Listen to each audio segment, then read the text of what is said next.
ಇನ್ನು ಈ ಸಿನಿಮಾದಲ್ಲಿ ಉಪೇಂದ್ರ ಸರ್ ಅವರ ಸ್ಟೈಲು ಸ್ವಾಗ್ ಇವೆಲ್ಲ ನೋಡ್ತಾ ಇದ್ರೆ ಎದ್ದು ನಿಂತು ಶಿಳ್ಳೆ ಹೊಡಿಬೇಕು ಅಂತ ಅನ್ಸ್ಬಿಡುತ್ತೆ. ಯಾಕಂದ್ರೆ ಹಂಗಿರುತ್ತೆ ಇವರ ಸ್ಕ್ರೀನ್ ಪ್ರೆಸೆನ್ಸ್, ಅವರ ಸ್ಟೈಲ್. ಆ ಸಿನಿಮಾನೇ ಆಂಧ್ರ ಕಿಂಗ್ ತಾಲೂಕು. ಈ ಸಿನಿಮಾ ನೋಡಕ್ಕೆ ಒಂದೇ ರೀಸನ್ ಏನಪ್ಪಾ ಅಂದ್ರೆ ಉಪೇಂದ್ರ ಸರ್ ಅವರು. ಇನ್ನು ಈ ಸಿನಿಮಾ ನೋಡಿದ್ಮೇಲೆ ನನಗೆ ಹೆಂಗ ಅನ್ಸಿತ್ತಪ್ಪ ಅಂದ್ರೆ ಚಿಂದಿ ಆಗಿದೆ ಗುರು ಸಿನಿಮಾ ಮಾತ್ರ. ಯಾಕಂದ್ರೆ ಈ ಸಿನಿಮಾದಲ್ಲಿ ಡೈರೆಕ್ಷನ್ ಅದು ಸಿಕ್ಕಾಪಟ್ಟೆ ಚೆನ್ನಾಗಿ ಮೂಡಿ ಬಂದಿದೆ. ಈ ಸಿನಿಮಾದ ಡೈರೆಕ್ಟರ್ ಬಂದ್ಬಿಟ್ಟು ಮಹೇಶ್ ಬಾಬು ಪಿ ಅವರು. ಫಸ್ಟ್ ಹಾಫ್ ಮಾತ್ರ ರಿಟ್ಲರಿ ಗೂಸ್ ಬಂಪ್ಸ್ ಆಗುತ್ತೆ. ಒಂದೊಂದು ಸೀನು ನಿಮಗೆ ಬೋರ್ ಅನ್ಸೋದಿಲ್ಲ. ಸೆಕೆಂಡ್ ಹಾಫ್ ಸ್ಟಾರ್ಟ್ ಆಗುತ್ತೆ, ಸ್ವಲ್ಪ ಸ್ಟೋರಿ ಸ್ಟಾರ್ಟ್ ಆಗುತ್ತಲ್ಲ ಅಲ್ಲಿ ಸ್ವಲ್ಪ ಲೈಟ್ ಆಗಿ ಬೋರ್ ಅನ್ಸುತ್ತೆ. ಓವರ್ ಆಲ್ ಆಗಿ ಒಂದು ಖಂಡಿತ ಎಲ್ಲರೂ ಥಿಯೇಟರ್ ನಲ್ಲಿ ವಾಚ್ ಮಾಡುವಂತ ಸಿನಿಮಾನೇ. ಯಾಕಂದ್ರೆ ಒಂದ್ ಒಳ್ಳೆ ಎಕ್ಸ್ಪೀರಿಯನ್ಸ್ ಕೊಡುತ್ತೆ ಈ ಸಿನಿಮಾ ಥಿಯೇಟರ್ ನಲ್ಲಿ. ನನಗಂತೂ ಒಂದು ಒಳ್ಳೆ ಫೀಲ್ ಗುಡ್ ಸಿನಿಮಾ ಅಂತಾನೆ ಹೇಳ್ಬೋದು. ಲಾಸ್ಟ್ ಅಲ್ಲಿ ಒಂದು ಎಮೋಷನಲ್ ಸೀನ್ಸ್ ಗಳಾಗಿರ್ಬೋದು, ಇದೊಂದು ರಿಯಲ್ ನಡೆದಿರೋ ಸ್ಟೋರಿ ಅಂತಾನೆ ಇದರಲ್ಲಿ ಮೆನ್ಷನ್ ಮಾಡಿದ್ದಾರೆ ಸ್ಟಾರ್ಟಿಂಗ್ ಗೆ, ಬಯೋಪಿಕ್ ಆಫ್ ಮೇ ಮ್ಯಾನ್ ಅಂತ. ಇಷ್ಟೆಲ್ಲ ರಿಯಲ್ ಆಗಿ ನಡೆದಿದೆ ಅಂತ ನನಗೇನು ಅಷ್ಟು ಅನ್ಸ್ತಿಲ್ಲ. ಆದ್ರೆ ತೋರಿಸಿರೋ ವಿಧಾನ ಐತಲ್ಲ ಸಿಕ್ಕಾಪಟ್ಟೆ ಕಿಕ್ ಕೊಡ್ತೈತಿ. ಯಾಕಂದ್ರೆ ನಿಮಗೆ ಒಂದೊಂದು ಸೀನ್ ಬೋರ್ ಅನ್ಸೋದಿಲ್ಲ, ಅಷ್ಟು ಕ್ಲಿಯರ್ ಆಗಿ ತೋರಿಸಿದ್ದಾರೆ ಮಹೇಶ್ ಬಾಬು ಅವರು ಪಿ ಅವರು. ಇನ್ನು ಫಸ್ಟ್ ಹಾಫ್ ನಲ್ಲಿ ರಾಮ್ ಪೋತಿನ್ ಅವರ ಆಕ್ಟಿಂಗ್ ಆಗಿರ್ಬೋದು, ಉಪೇಂದ್ರ ಸರ್ ಅವರ ಎಮೋಷನಲ್ ಸೀನ್ಸ್ ಗಳಾಗಿರ್ಬೋದು, ಲವ್ ಸ್ಟೋರಿ ಆಗಿರ್ಬೋದು, ಸಾಂಗ್ಸ್ ಗಳಾಗಿರ್ಬೋದು ಸಿಕ್ಕಾಪಟ್ಟೆ ಕಿಕ್ ಕೊಡ್ತು ಫಸ್ಟ್ ಹಾಫ್ ನಲ್ಲಿ. ಸೆಕೆಂಡ್ ಹಾಫ್ ಸ್ಟಾರ್ಟ್ ಆಗೋದೇ ಒಂದು ಕಥೆಯಿಂದ. ಆ ಕಥೆ ಏನಪ್ಪಾ ಅಂದ್ರೆ ಹೀರೋಗೆ ಒಂದು ಚಾಲೆಂಜ್ ಬರುತ್ತೆ,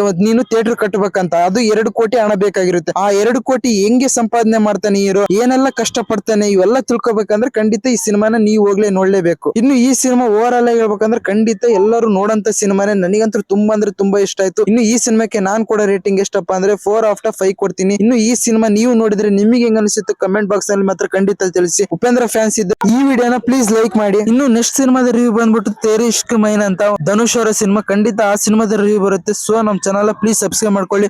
ಇದು ಹೊಸ ಚಾನಲ್, ಯಾರ್ಯಾರು ಫಸ್ಟ್ ಸಬ್ಸ್ಕ್ರೈಬ್ ಆಗ್ತಾರ ನೋಡೋಣ. ಇದೇ ತರ ಅಪ್ಡೇಟ್ಸ್ ಬೇಕಂದ್ರೆ ಪ್ಲೀಸ್ ನಮ್ ಚಾನಲ್ ಸಬ್ಸ್ಕ್ರೈಬ್ ಮಾಡ್ಕೊಳ್ಳಿ. ಸಿಗೋಣ ನೆಕ್ಸ್ಟ್ ರಿವ್ಯೂ ಒಳ್ಳೆ ಜೊತೆಗೆ, ಧನುಷ್ ಮೂವಿ ರಿವ್ಯೂ ಜೊತೆಗೆ.